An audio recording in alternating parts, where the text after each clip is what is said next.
Guardian महोदय, आलापुर के शानदार ग्राम प्रधान हमारे अभिभावक कनीली राजभर साहब, प्रधान जी की ओर से ये शानदार आशीर्वाद प्रदान किया गया। प्रधान जी के चरणों में बहुत बहुत सादर प्रणाम करता हूँ।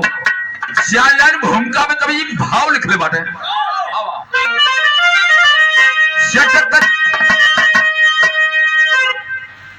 श्यालन भूमिका में भाव कब लिखलन।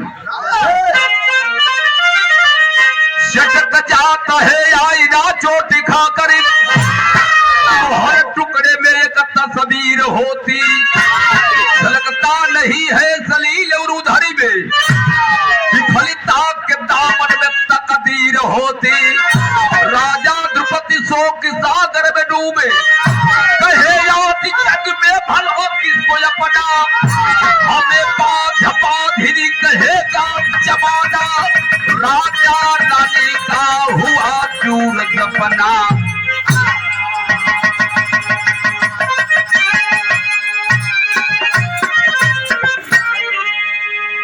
हमें बाधिनी कहेगा जमाना, राजा रानी का हुआ चूर सपना। राजा द्रुपद रहलन, महाभारत का प्रसंग मिलेला। लोग बतावल कि राजा द्रुपद का चौथा पनयागल कौनो संतान न पैदा बाटा, बड़ा घबरा गईल। अपनी पत्नी को लेकर के जंगल में चले जाते हैं। भगवान भोलेनाथ की घोर उपासना तपस्या करने लगते हैं। और तपस्या करे लगा तो एक लाइन गजल लगल। गजल का लाइन बा कौन,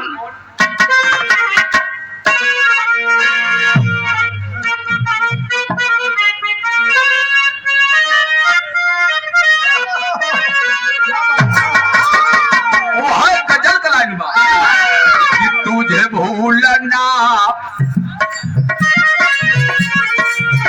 तुझे भूलना जो चाहा लेकिन भूला न पाया।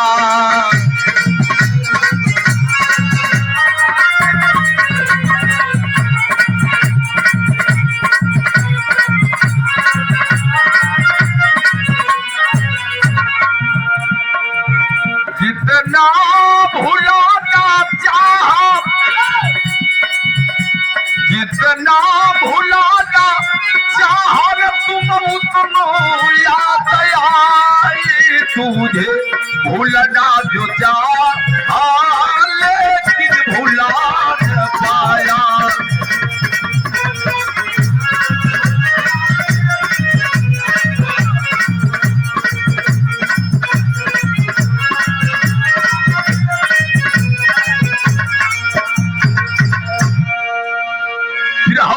भाव लिखने बाटा कितना सुंदर,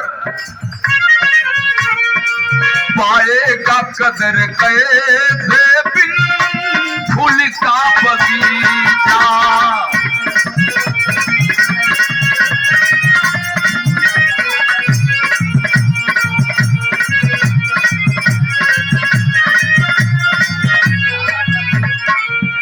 सपना हुआ तिरोहित, सपना हुआ तिरोहित, माली जतन से सींचा। पाएगा कदर कैसे बिन फूल का बगीचा।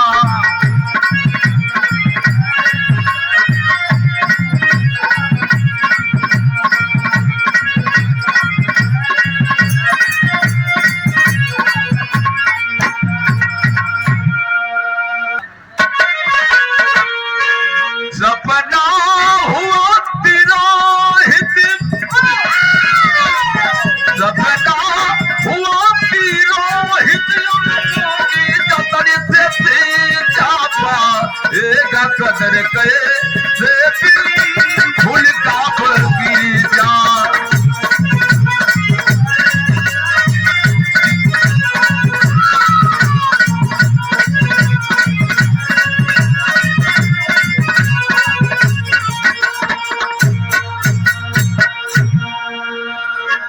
दोनों प्राणी राजा द्रुपद अपनी धर्मपत्नी को जंगल में लेकर के चले जाते हैं और जाके भगवान भोलेनाथ घोर उपासना तपस्या करने लगलन।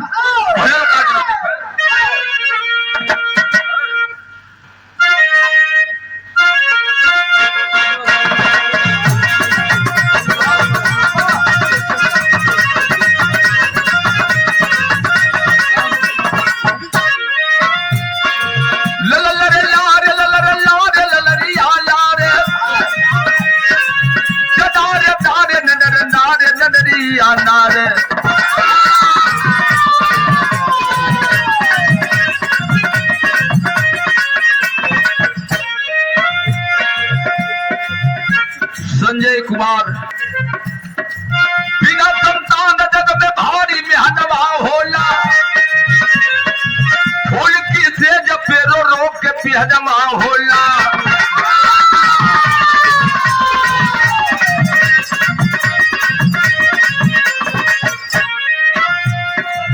करे तपस्या राजा रानी धनवा ठाने करे तपस्या राजा रानी धनवा ठाने प्रकट भय बोल दानी कष्ट करनवा जाने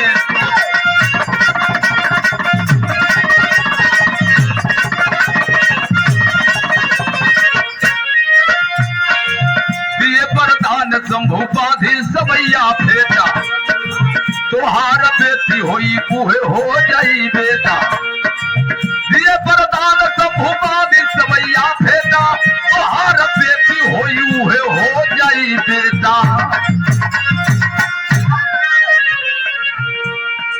दोनों प्राणी जंगल में जाकर के घोर उपासना तपस्या करत बाटे। भैया हो भगवान भोलेनाथ प्रकट भइल राजा द्रुपद से कलन की रे राजन इतना घोर तपस्या आप कर रहे हैं क्या बात है। अगर सरकार आप तो अंतर्यामी हुआ सब कुछ जानत हुआ चौथा पुनयागल हमारे राज्य का के देखभाल करी के कुर्सी पर बैठी तो कौनो औलाद दे दी ताकि बाज बाजिन का नाम मिट जात।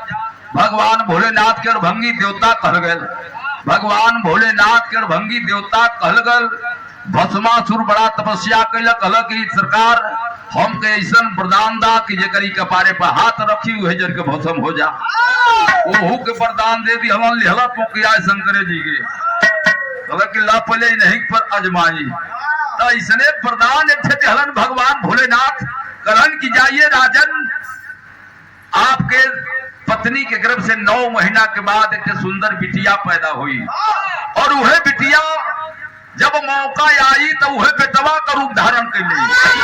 अजीबो गरीब वरदान धलन भगवान भोलेनाथ दोनों प्राणी वरदान लेके बड़ा खुश बाटन अपनी घरवा कैलन। धीरे धीरे समैया बीते लगल और जब 9 महीना बीत गए बाबूजी तक खुशी का बात आ गल परिवार में।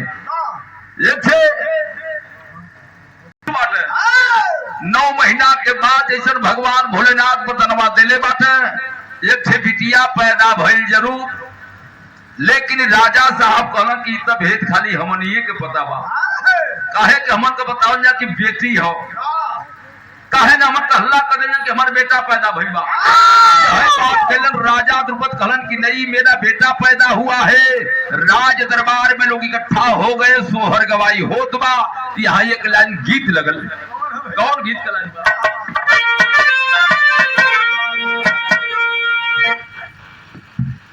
ये हमारे जीजा श्री तरजिया हुआ हमारे स्वर्गीय गुरु जी का मैं कि गवदा और गवदा कराई के पल्ला मुका लकाता गईले हो ना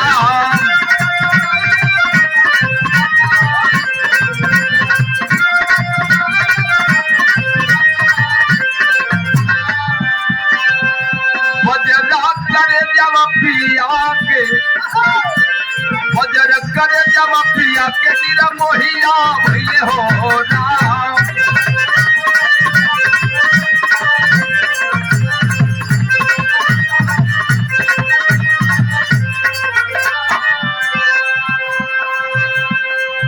लेकिन री मधिमा पौरत तब वाला हरिया उठे हो राम।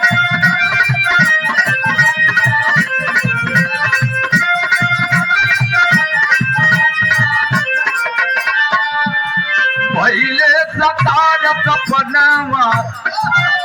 सतार सपनवा तोहरिया उठे हो राम।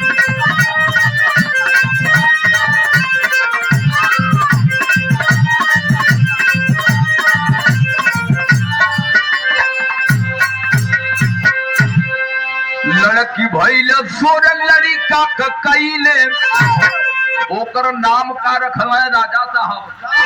लड़की भइल सोर लड़िका कैले नाम वही कसी खंडिर खैले।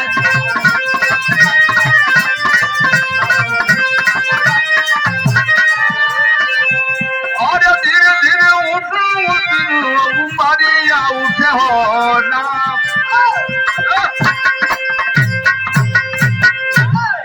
भैया हो ना लड़की पैदा भइल, लेकिन राजा साहब ऐलान कर के हमारे बेटा पैदा भइल बा। अब कोई याद बा थोड़े देखे कि बिटिया है कि बेटा बाबा। सोहर गवाई भयल, धीरे धीरे वो लड़की के परवरिश होखे लगल, उमरिया पढ़े लगल, अंग प्रति अंग बढ़े लगल। बाबूजी तो राजा साहब सोचल कि ये भाई देखत है कहीं बढ़त बा उमरिया, लोगवा जान न जाके बिटिया है, तो ये लिए ओके छुपावे बदे के झोलरहा कुर्ता 3-4 सिलवा देला। और वह झोलरहा कुर्ता शिखंडी पहिरे। भैया हो बाबूजी, जहाँ पांचों भाई पांडव धनुष विद्या सीख रहे थे, वही शिखंडी लड़की जा करके धनुष विद्या का शिक्षा प्राप्त कैले। और जब जवान भइल बा शिखंडी तब भयल का अभी अभी ये सादर पुरस्कार प्रदान किया गया ब्राह्मणपट्टी की धरती से।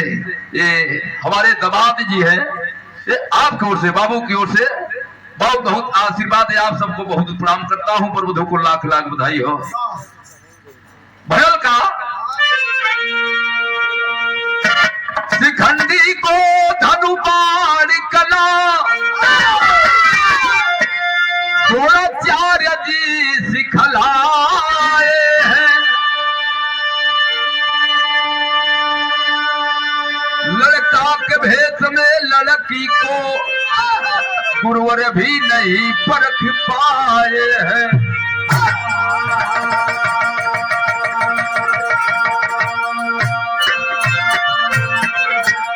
दरसारी देश के भोग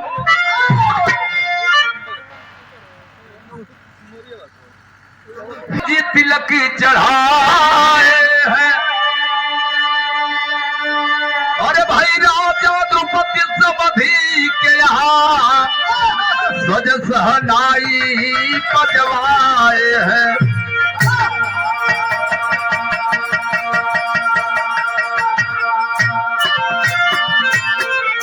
शानदार ग्राम सभा सुरछूरा के प्रधान पांडव धनुष विद्या सीख रहे थे, वही शिखंडी लड़की जा करके धनुष विद्या का शिक्षा प्राप्त कर लिया। गुरु जी बिना पहचान कौन की बिटिया है कि बिटवा है। दरसार देश का राजा हिरण वर्मा अपनी बिटिया का रिश्ता खोजत खोजत जब केहू के बेटी बहन सयान हो जाली हो तो बाबू माई के सर का बोझ हो जाली। अपने बिटिया का रिश्ता खोजते खोजते जैसे हमारे परम मित्र महेंद्र राजभर जी अपनी बिटिया का रिश्ता जा करके सरिया गांव में तय कैलन। आज बारात धूमधाम से सच के आयल बे हमारे ग्राम सभा भेलौर में। उसी तरह जा करके रिश्ता राजा द्रौपदी जो बेटवा शिखंडी रहल, बिटिया रहल, लेकिन बेटवा के रूप में रहत रहल, वही से अपने बिटिया का विवाह तय कर दिया। जब विवाह तय कर दिया, बड़ा सुंदर बारात लेकर के शिखंडी राजा हिरण वर्मा के यहाँ पहुंचल तो तेरी से बारात का रूप रंग कैसन बा एकला निहत दर्ज बा। और फिल्म का नाम मीना मीना डीका।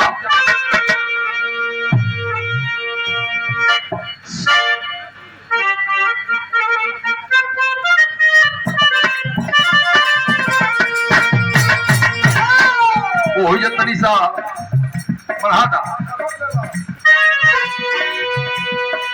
सरजिया बाकी सैया के साथ मरैया में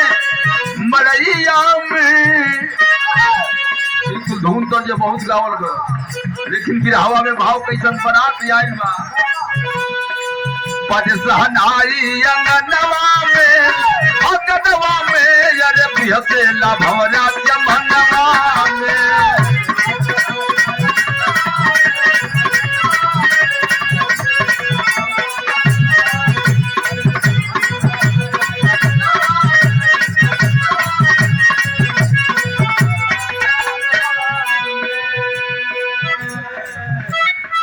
कैसन बरात लेके पहुंचल मात्र राजा द्रौपदी अपनी बिटवा में।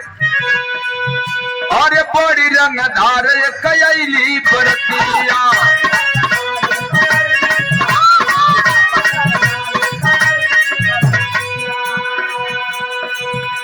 आऊ बड़ी घुमड़ी देखे सगरो घर तिहार।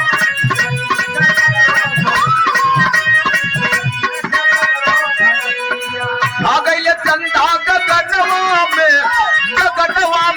अरे छा गईले चंदा गगनवा में अरे बिहसे लभौरा चमनवा में।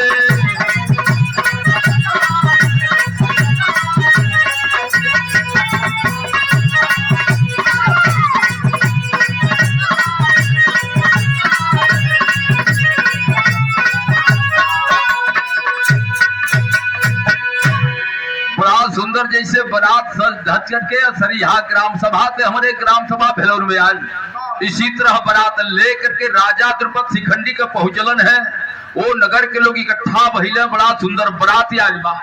धीरे धीरे पानी कानो पियावल गल, खाना खियावल गल, और उस समय आ गल जब दुल्हा अपने दुल्हन के मांग में सिंदूर भरे जात बा। तो बिरहा सली में भाव लगल। हमारे भतीजा बाटे बाबू मनोज कुमार की ओर से ये पुरस्कार प्रदान किया गया। बहुत बहुत आशीर्वाद और वधु को लाख लाख बधाई हो। बिरहा सली में भाव लगल।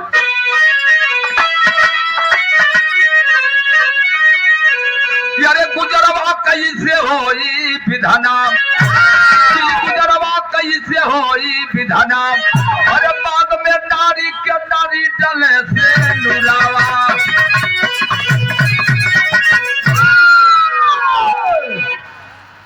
मांग में नारी के नारी डाले से नुरवा, गुजरवा कैसे होई विधना। वह शिखंडी अपने दुल्हन के मांग में सिंदूर पहना दे, और जब सिंदूर दान कैला पहनौला है, रिश्ता सुबह बाबू पति पत्नी का रिश्ता जुड़ जाता है। और सुबह होता है बारात के पानी कानो पिला करके विदाई भयल दुल्हन के विदा कराते शिखंडी जब अपनी घरे लेके गए, और जब अपनी घरवा लेके गए दिनवा तक खत्म हो गए, रात हो गए। हमारे भतीजा बाबू रणजीत कुमार और बाबू अभी से सर्वेश कुमार की ओर से ये पुरस्कार प्रदान किया गया। बहुत बहुत आशीर्वाद है, आप सबको प्रणाम करता हूँ। भैया हो तो वो तर्ज लग गल, धीरे धीरे रात के 11-12 बज गए। और जब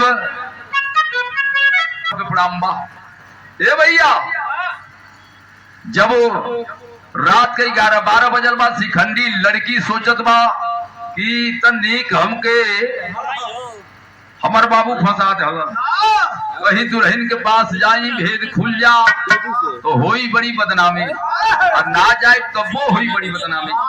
लेकिन सोच विचार करके शिखंडी जब पहुंचा है अपनी दुल्हन के पास, दुल्हन सेज पर से उतर करके पति का चरण स्पर्श प्रणाम करती है। शिखंडी का तक खुदे धुकधुकी समायल बा,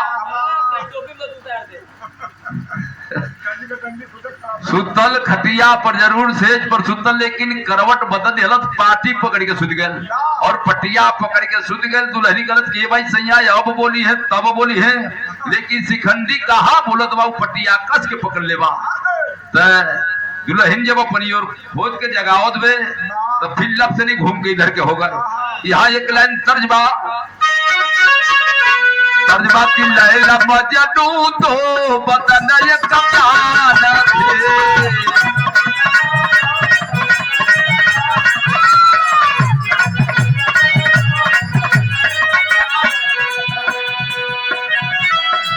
दोनों अपने प्यार में परेशान थे। पूरा ग्राम समझ में ला दिले, दोनों अपने प्यार में परेशान थे, लैला मजनू तो बदन ये कप्तान थे।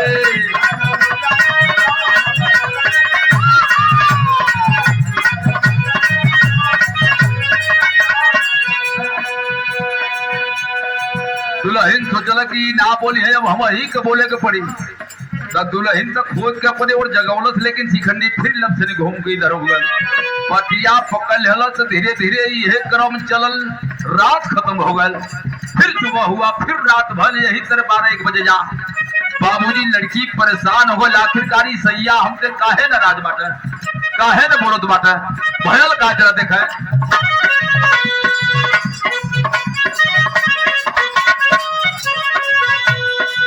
रात में दोनों तोटावा टोल थे,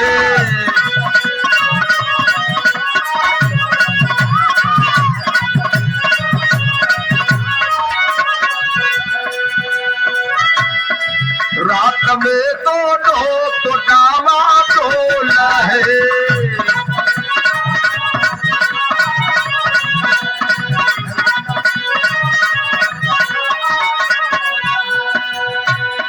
दुल्हा दुल्हन थे पर एक ही रोल है। दुल्हा दुल्हन थे पर एक ही रोल है। रात में दोनों तो डामाडोल है।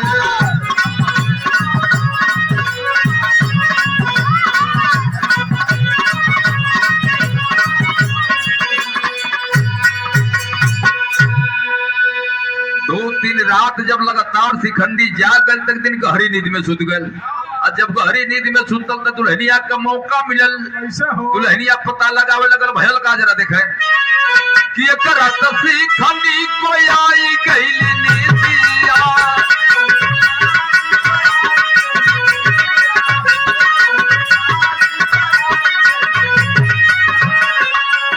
धीरे धीरे कोमल गुजारिया ना आई गुजरिया ना कई कनूज हाल गड़बड़ शरीरिया ना।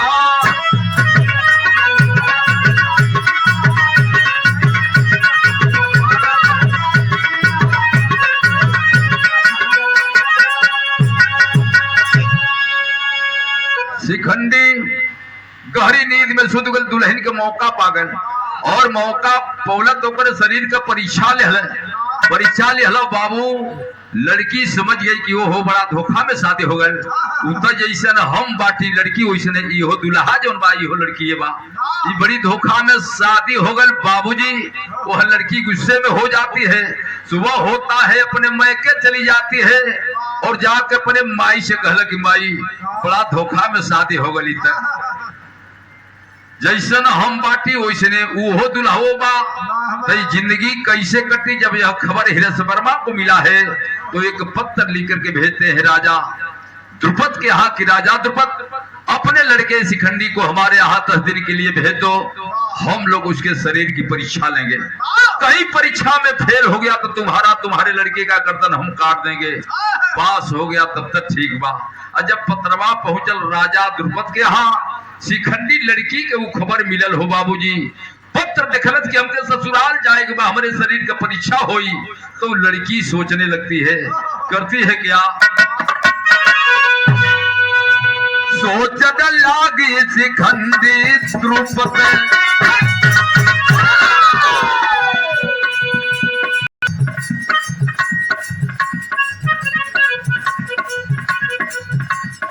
छोटे भाई ललन राजभर लड़की के चाचा श्री और शानदार भेलव लठिया के बीडीसी के प्रत्याशी बाटे। भाई की ओर से सम्मान किया गया। मालिक तरक्की दे जिंदगी के मकसद में कामयाबी दे सबके प्रणाम बा। सोचन लागी शिखंडी द्रुपद की दुलारिया हो पगरिया पापा कैसे बचई है ना।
लड़की जंगल में जा करके रो रही है कहीं इसी जंगल में आत्महत्या कर लूंगी अपना जीवन लीला समाप्त कर लूंगी लेकिन मैं ससुराल नहीं जाऊंगी। भैया हो वही जंगलवा में यक्ष देवता रहलन जिनका नाम मथुरा कर रहल। बिटिया के रुलाई सुदन कहलन के रे बिटिया काहे अपन नाहक प्राण देहल चाहत हो।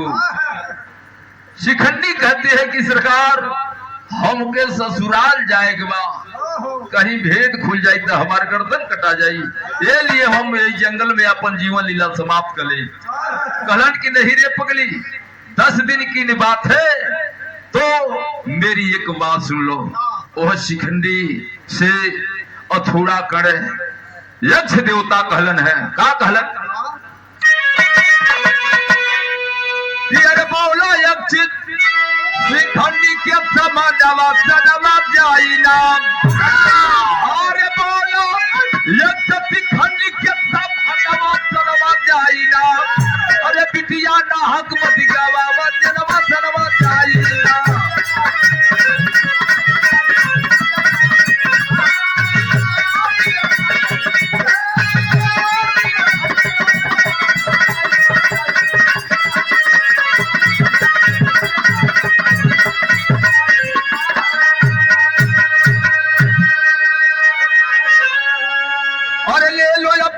हमारा यही हमारी इच्छा हो, वापस जल्दी कर जाना जब हो जाए परीक्षा हो। अरे पानी करी के तनवा सनवा जाई ना। अति हले द्रुपद मथिया पे ये धनवा सनवा जाई ना।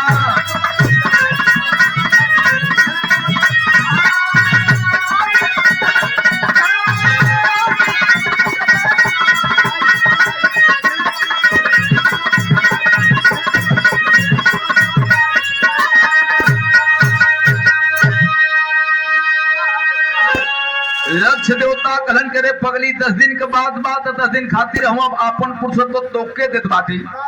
जो परीक्षा दे के ये तो हमें वापस कर दी है।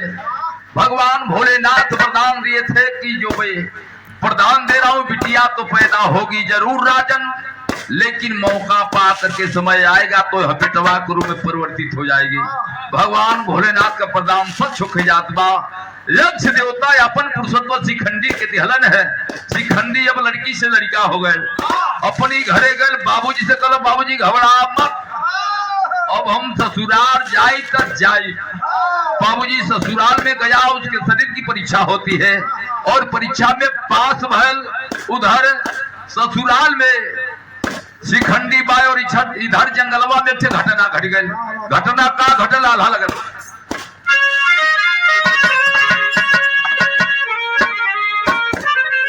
अरे होलिया न होली भागा वह न कार्य जग मेरे भैया।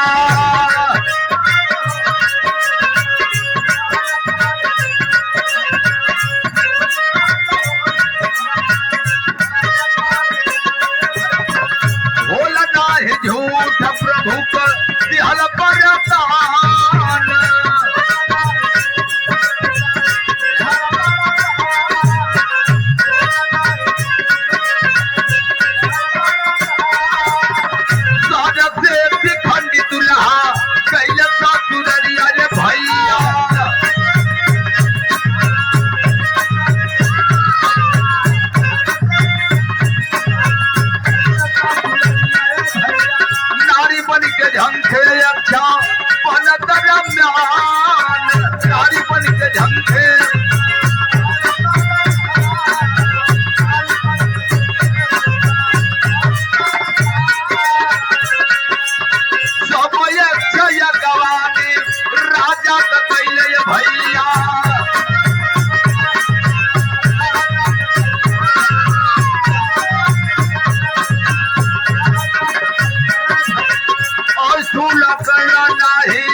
परीक्षा भयल, परीक्षा में शिखंडी पास हो गया मेरे भैया।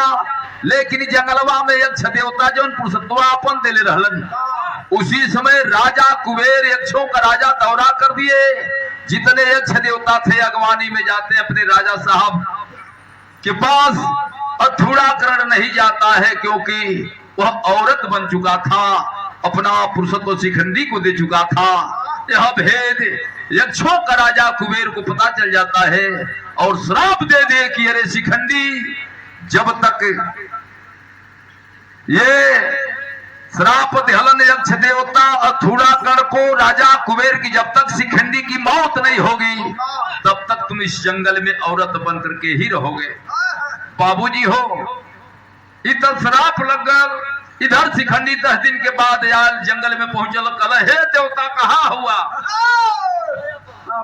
आई अपन, अब आई वापस करा सरकार, हमारी इज्जत आबरू बचा ले हला, वापस करा। अथूड़ाकरण कहलन के रे पगला, जो मौज पानी ले, अब हमके तो श्राप लग गया कि जब तक तोर मौत ना हुई तब तक हम औरतें बन के रहो। वही समय महाभारत के जानकार लोग बतावल कि पांडव कौरव मिल करके महाभारत का युद्ध का ऐलान कर दिए, और वही महाभारत के युद्ध में शिखंडी गयल अपने पहले जन्म का बदला चुकाने के लिए दादा भीष्म के सामने।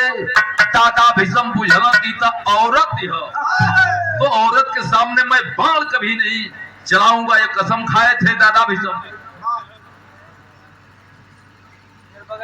हमारे छोटे भाई मनोज कुमार राजभर ग्राम सभा समस्तपुर अहिरौली की धरती से भाई की ओर से सम्मान किया गया। बहुत बहुत से प्रणाम सलाम करता हूं, सब भैया लोगों के प्रणाम बा। पर बधू की जोड़ी मालिक सलामत रखे, जैसे जैसे जबले गंगा जमुना में पानी रहे पर बधू का जिंदगानी रहे। सर्पवात लगल हो भैया, गैलन शिखंडी कहलत छुड़ा करके जो पगला मौज मस्ती ले, जब तक हमारा मौत ना हुई, जब तक तुर मौत ना हुई तब तक हम औरतें बन के रह। भैया हो, महाभारत, उसी महाभारत के युद्ध में शिखंडी अपने पहले जन्म का बदला चुकाने के लिए दादा भीष्म के सामने पहुंचल। दादा भीष्म बुझल कि तो औरत है का हम बाण चलाएं, लेकिन उसी शिखंडी के आड़ से अर्जुन जी बाण चलाते हैं और भीष्म पितामह धराशायी हुए। तो भाव कब लिखलन,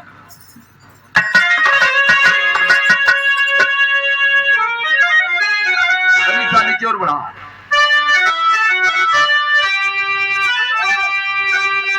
ये गिरल दादा कारो कली में बाढ़ल पिरवा, करत के पानी के देव भनवा कुती कहिरावा।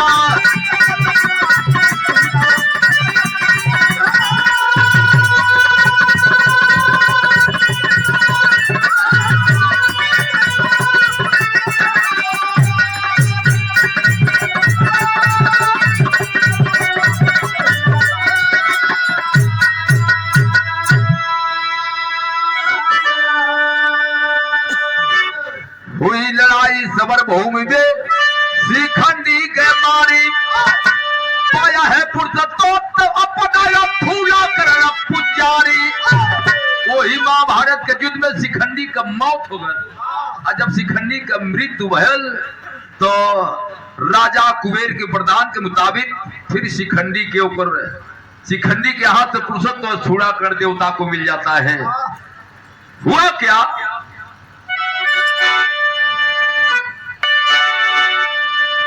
हुई विजय धर्म की अधर्म गईले हारी, साथ ही जेकर कुंवर कन्हैया वो के कोई का मारी।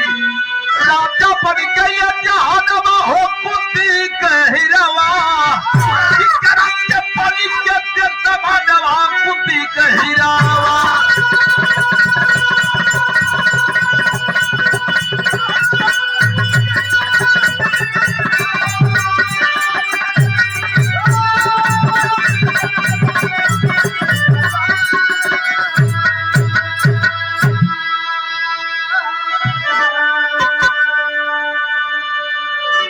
गुरु बिहारी गुरुदेश गुरु रामलाल मोरे बाका कथन करते कवि चंद्रिका बच्चन का विजय पताका। गुजरवा कैसे होई विधना बेचनी को सतगुरु का सहारा गुजरवा